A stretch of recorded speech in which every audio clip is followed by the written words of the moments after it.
ہے تو میرے دوستوں میرے عزیزوں آل رسول ہے نا، کیا مقام کیا مرتبہ. نبی فرما رہے ہیں کہ عیسیٰ میرے بیٹے کے پیچھے نماز پڑھیں گے. اللہ کے نبی نے کیا بتایا؟ میرا بیٹا نماز پڑھائے گا، مریم کا بیٹا نماز پڑھے گا. اور نبی فرما رہے ہیں وہ دن کتنا حسین دن ہوگا. محسوس کرنے والوں کے لیے فکرہ کہہ رہا ہوں. یعنی پیارے نبی یہ بتلانا چاہتے ہیں جب عیسیٰ جیسا 12ویں کو نہ پڑھا سکے تو کوئی پہلے کو کیسے پڑھا دے گا.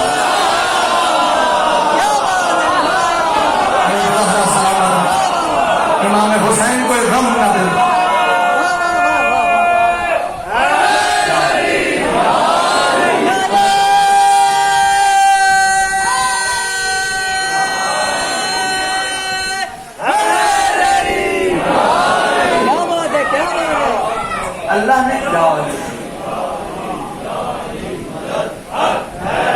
اللہ نے ایک نظام بنایا، اس نظام کو نظام ہدایت ہے.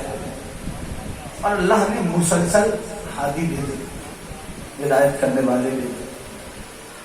جناب آدم کیا کہنے لگا؟ نفخت فیہ من روحی، جب میں اس میں اپنی روح میں سے کچھ پھونک دوں تو تم سب کے سب احسن. تو جس کو پتا ہے وہ بولے سجدے میں گر جانا.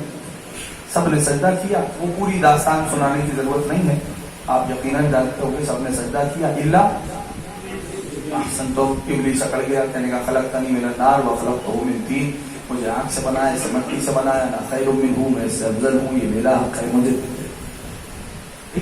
خالق نے فرمایا فخرج منہا انک رجیم، میرے دربار سے نکل جا، میں نے تجھے رجیم بنا.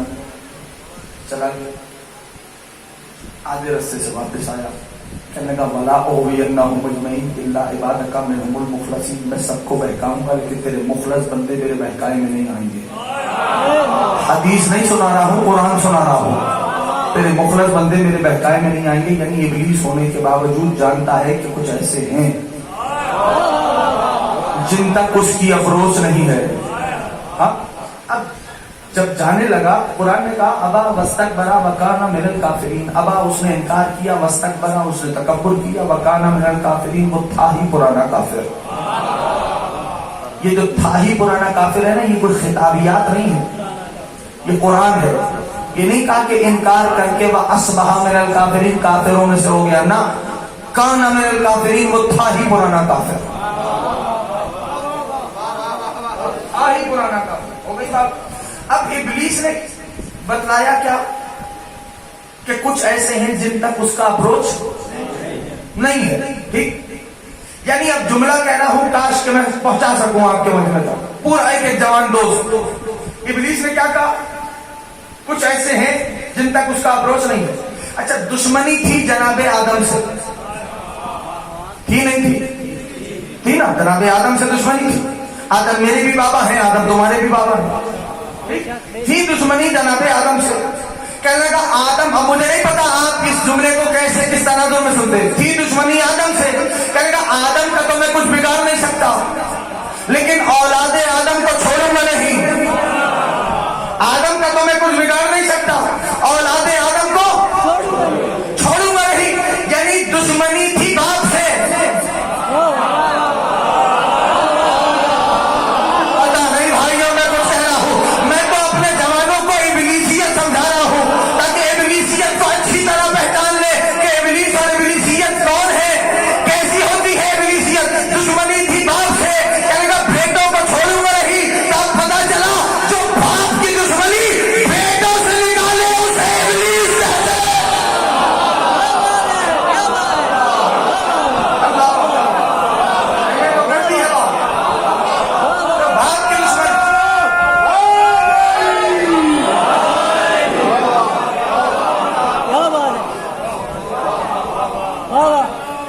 باپ کی دشمنی بیٹوں سے نکالی ہے ابلیس. کہنے کا اولاد آدم کو بہکا کے جاؤں گا، چھوڑوں گا نہیں. ادھر ابلیس نے اپنے مشن کا آغاز کر، آدم کے گھر میں گھس گیا. آدم کا تو کچھ بگاڑ سکتا نہیں، قابیل کو گمراہ کر، حابیل کو گمراہ کیا. قابیل نے حابیل کو قتل کر دیا. اور یہاں سے انکار توحید کا وجود ہوا. کل انشاءاللہ مولانا صاحب تمہیں سے بات کا آغاز کر دیں گے. یہاں سے پہلا قابیل نے حابیل کو قتل کر دیا. چلو ابھی جملہ کہہ دیتا ہوں. قابیل نے مارا حابیل کو. اما حوا نے جناب آدم کو بتلایا. آدم قابیل نے حابیل کو قتل کر دیا. جناب آدم آئے، حابیل کی لاش خون میں غلطہ تھی. جناب آدم بیٹھ گئے. قابیل وہ دور کھڑا تھا. جناب آدم نے اس کی جانب دیکھا، کہا علیک اللعنۃ الی قیام یوم الدین، تجھ پہ خدا کی لعنت ہو قیامت کے دن تک. جملہ سننا. اب حابیل کی لاش پہ روئے. ٹھیک، تو آدم میرے بھی بابا ہیں، آدم تمہارے بھی بابا ہیں. اور شریف اولاد ہوتی ہی وہ ہے جو اپنے باپ کی وراثت کو آگے بڑھائے. غریب زہرا سلامت رکھے. جو پہنچ گئے ہو امام حسین کسی اور کا محتاج نہ کرے. اولاد تو ہوتی ہی وہی ہے نا جو اپنے اجداد کی وراثت کی حفاظت کرے، اس کو آگے بڑھائے. آدم میرے بھی بابا، آدم تمہارے بھی بابا. جناب آدم نے ابتدا ہی میں فیصلہ دے دیا کہ جہاں قاتل و مقتول جمع ہو جائے وہاں پہلے قاتل پہ لعنت ہوگی، بعد میں مقتول کا ماتم.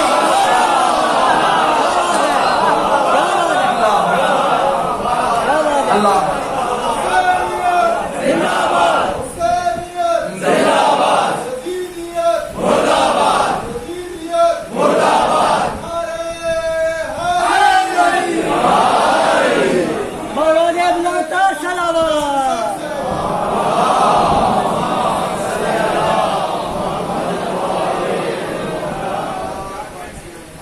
میرے دوستوں، میرے عزیزوں، اور میرا مولا کریم کربلا آدم کا بھی وارث ہے. زیارت میں پڑھتے ہو نا، السلام علیک یا وارث آدم صفۃ اللہ. ہاں دوستوں، اپنے جوانوں سے کہہ رہا ہوں، موقع ملے کم سے کم ہر شب جمعہ سید الشہداء کی زیارت کو ترک نہ کرنا. پیغام دے رہا ہوں اپنے جوانوں کو، کسی وقت بھی ہو، لیکن شب جمعہ غریب زہرا کی زیارت ضرور پڑھا کرو. زیارت بہت قیمتی ہے، اور فرصت مل جائے تو زیارت کا ترجمہ بھی ساتھ پڑھ دیں. عزاداروں، دو فکریں کوئی آنکھیں آنسوؤں سے وضو کر لیں، عبادت مقبول ہو جائے. کسی نے، اللہ کرے تم سن سکو اور میں کہہ سکوں، کسی نے ایک عارف سے پوچھا تھا کہ یہ بتلائیے کہ غریب زہرا کو کتنے زخم آئے. نواسہ مصطفیٰ کتنے زخم آئے. تو وہ عارف رونے لگے. جن سے پوچھا تھا نا، اس عارف کی قبر بھی امیر المؤمنین کے حرم میں ہے.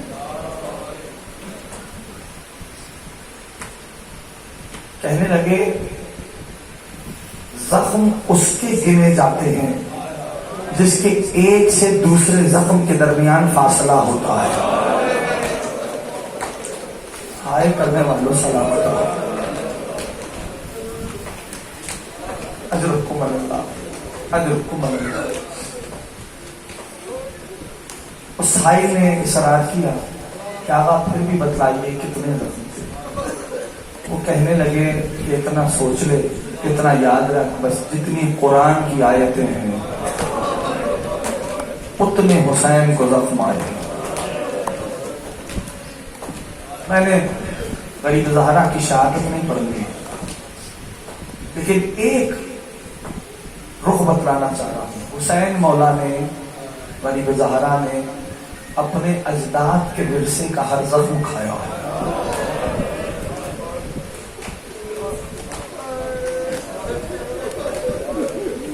ان آنسوں کے طفیل مولا آپ سب کو اپنی زبانی کا شرف نصیب فرمائے۔ اللہ داروں، جب حاطف کی آواز آئی نا، غریب زہرا کی شہادت نہیں سنانے لگا بھائی، ایک جملہ سنو، جب حاطف کی آواز آئی نا، یا ایتھا النفس المطمئنہ ارجعی الی ربک راضیۃ مرضیہ، نواسہ رسول نے تلوار کو میدان میں رکھا، وہ جو بھاگی ہوئی فوجیں تھی نا وہ واپس آئی، جس کے پاس تیر تھے اس نے تیر پھینکے، جس کے پاس تلوار تھی اس نے تلوار چلائی، جس کے پاس تبر تھا اس نے تبر مارا، جس کے پاس نیزے تھے وہ نیزے لے کے آگے بڑھا، جس کے پاس خنجر تھا اس نے خنجر اٹھایا۔ مقتل لکھتا ہے جس لعین کے ہاتھ میں کچھ نہیں تھا نا، اس نے زمین کربلا سے پتھر اٹھایا، محمد کے نواسے کی جانب پھینکا، بس ان پتھروں میں سے ایک کا دندان مطہر ابا عبداللہ پہ لگنا تھا، غریب زہرا کے دندان شہید ہوئے۔ حسین نے نانا کی طرف رخ کیا، آواز دی مدینے کا رخ کر کے، نانا تیرے نواسے نے تیرے ورثے کا زخم کھا لیا۔ آئے کرنے والوں، حسین کی ماں اجر عظیم عطا فرمائے۔ اللہ جانتے ہو ایک لعین آگے بڑھا تلوار لے کر، اس نے غریب زہرا کے فرق مطہر پہ تلوار کو مارا، غریب زہرا نے نجف کا رخ کیا، آواز دی بابا تیرے بیٹے نے تیرے ورثے کا زخم کھا لیا۔ اللہ جانتے ہو شرمانا نہیں، رونے میں فقہ کہہ کے بات مکمل کرنے لگا ہوں۔ ایک ملعون خنجر لے کے آگے بڑھا، اس نے حسین کے زانوں پہ خنجر مارا، غریب زہرا نے آواز دی بھیا حسن بھائی نے تیرے ورثے کا زخم کھا لیا۔ اب انتہا ہو گئی، اللہ داروں ایک ملعون تبر لے کے آگے بڑھا، اس نے تبر اٹھایا، حسین کے پہلو پہ تبر مارا، حسین نے مدینے کا رخ کیا، آواز دی اماں اماں تیرے بیٹے نے تیرے ورثے کا اجرکم اللہ اجرکم اللہ اجرکم اللہ۔ اللہ داروں یہ قافلہ اسیر ہو، جملہ سن لو، قافلہ اسیر ہو، ہاتھوں میں ہتھکڑیاں، پیروں میں بیڑیاں، گلے میں توق، بے کجاوا اونٹوں پر علی و بطول کی بیٹیاں، زندگی بھر رونے کے لیے یہ بات کافی ہے۔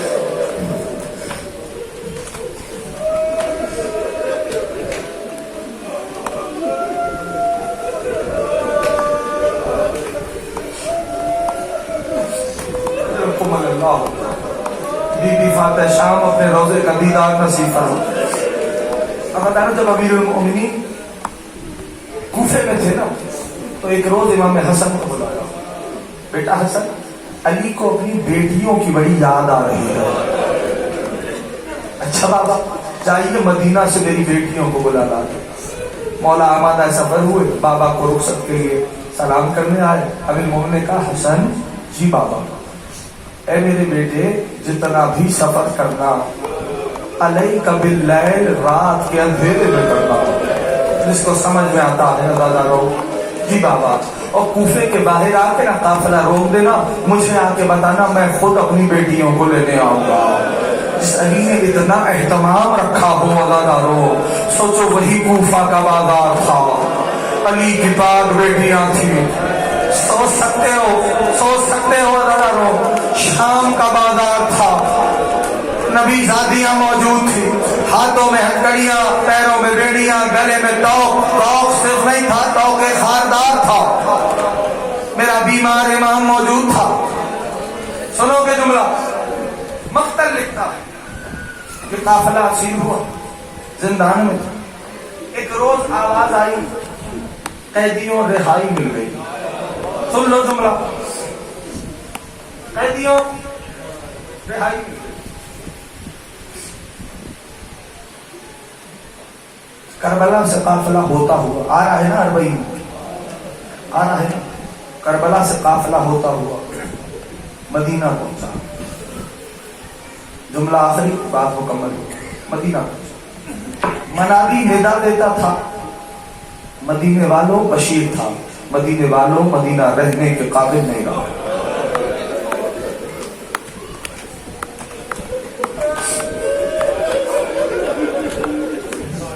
میں نے ہر ممبر سے ایک سوال کیا، دنیا بتلائے نا زہرا کے بیٹوں نے کیا بگاڑا تھا؟ ہائے کرنے والوں، یقیناً رسول خدا تم سے راضی رہے۔ مقتل لکھتا ہے، تاریخ لکھتی ہے، جب کربلا آپ کربلا سے واپس مدینے پہنچا تو بشیر آواز ہوتا تھا، جملہ آخری سن لو، ہو گئی مجلس مکمل۔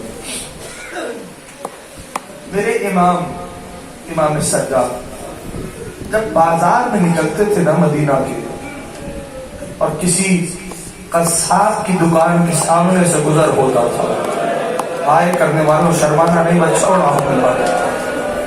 تو قصاب اگر گوشت سامنے ہوتا تھا نا تو قصاب اس پہ کپڑا ڈال دیتے تھے۔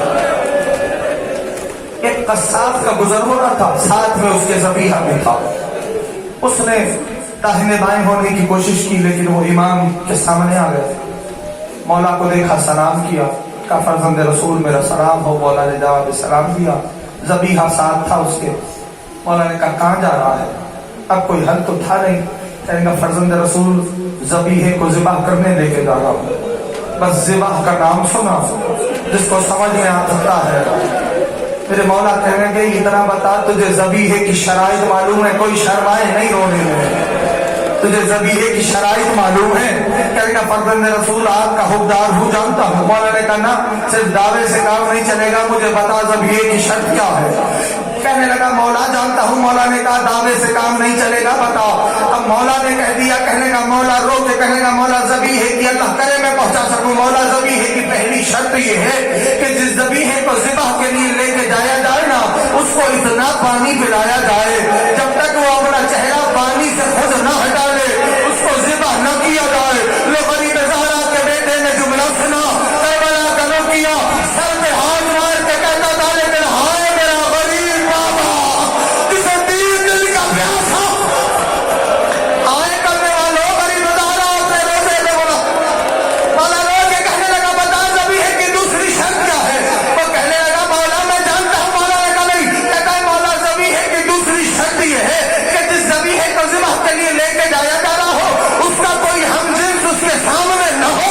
غریب زہرا کے بیٹے نے جملہ سنا، طرف سے کہنے لگا لیکن ہائے میرا غریب بابا جس کے سامنے اس کے بیٹوں کو ذبح کر دیا گیا، اس کے بھائی کو مار دیا گیا، اس کے ساتھیوں کو ذبح کیا گیا۔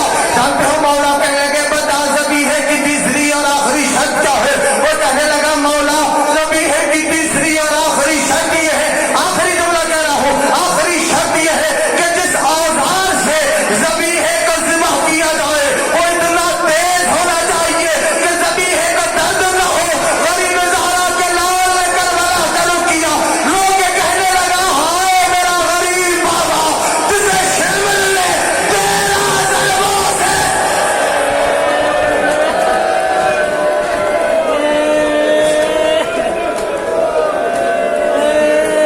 اللهم لنور ظالم ظلم حق محمد وآل محمد وآخر الطابين ولا ظالم، اللهم لنور ظالم ظلم حق محمد وآل